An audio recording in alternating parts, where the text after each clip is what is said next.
So his company's one of the biggest app makers in the world, and of course yesterday we talked about the release of the new iPad, so you would think he'll be even busier than ever before now. Alex Moazed is the founder, CEO, and president of Applico. He joins us now. Hey, how's business? It's booming. It's fantastic. In terms of, we were talking in the break, you can't hire. Can you even find enough people to hire? We really are hiring across the board for engineering positions, strategist positions, project managers, designers, not just technical positions, but your non-technical positions as well. Now, you can't find enough of them here in this country, can you? Or maybe you can. In this country, well, we have to expand outside of New York. That's where our headquarters are currently. Right. But we are looking at LA, Boston, Chicago are all on our roadmap for this year. And then after that, the sky's the limit, really. Let me ask you about the new iPad, because we talked about some of the features, and it was talked about on the network all day long yesterday. It means what for you? This, the higher resolution screen and everything else. Do you have to go in and redesign all the apps you make, or is it not that complicated? Apple does a great job in terms of supporting these new features going forward in their devices. It doesn't require us to retool some of the applications that we've made already for the iPad.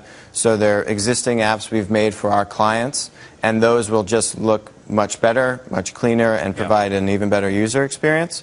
So they've done a pretty good job at having that forward compatibility. We've had a long discussion. I don't use that. I have an iPhone and an iPad, and I don't have that many apps because I find that most of them, I'll download them, particularly free ones, and use them once or twice, and they just don't add value. How do you prevent that from happening? How do you avoid it? And do you think that that's a problem?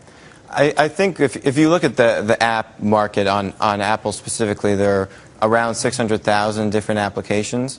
And given in any kind of market like that where you have that wide variety of selection, there are going to be applications that trend toward the top. Yeah. And our premium applications where you can get a lot of repeat utility and use out of them. And that's what we work with our clients on to help figure out why are users going to come back and reuse this application again and again. What's the biggest reason for that? Because that's so true. I mean, I have, some apps are horrible. Some of the companies you've worked with, and GM and down the line, and some of them are great. I mean, I love the Major League Baseball app. I get it every year and pay for it. And it's terrific. I mean, they have video on it and everything. It's great. And other apps, like Dagan says, you use once and you never use again. What's the difference between the ones you go back to and the ones you don't?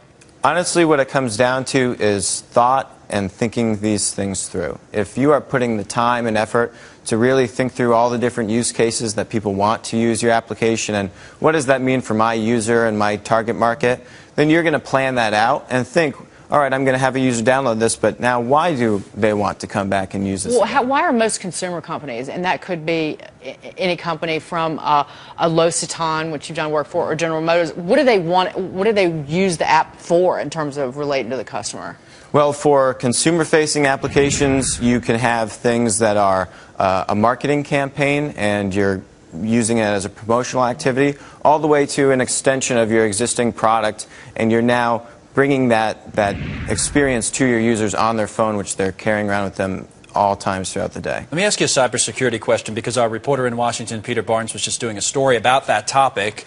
How do you make the apps more secure for your clients? And I'm sure that's becoming a bigger and bigger deal. That's a great point. It's a huge area of concern these days, especially as we start looking at mobile payments and how that's going to come into the app landscape. It comes down to the different security protocols that we use in the application. We have some great engineers at our company that have a background with the Department of Defense and working in security-based applications already.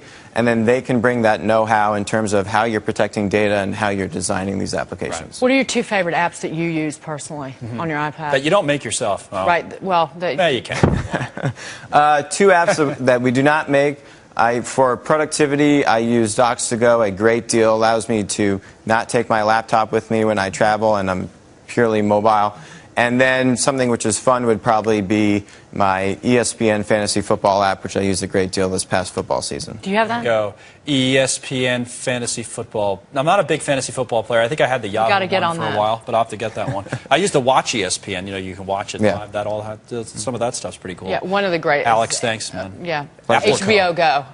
Yes. HBO Go. That's a great one, too. They blew it out of the water because it's like, here's everything we've ever made. Just have at it. All you have to do is subscribe. That's changing their business model just fundamentally. Applico is the company. You know Get the what? Fox Business app while so you can watch our interviews and stuff. That's right. Alex, it was great to talk to you. Please come back. Thank you very much. My pleasure. This conversation will continue. Thank you.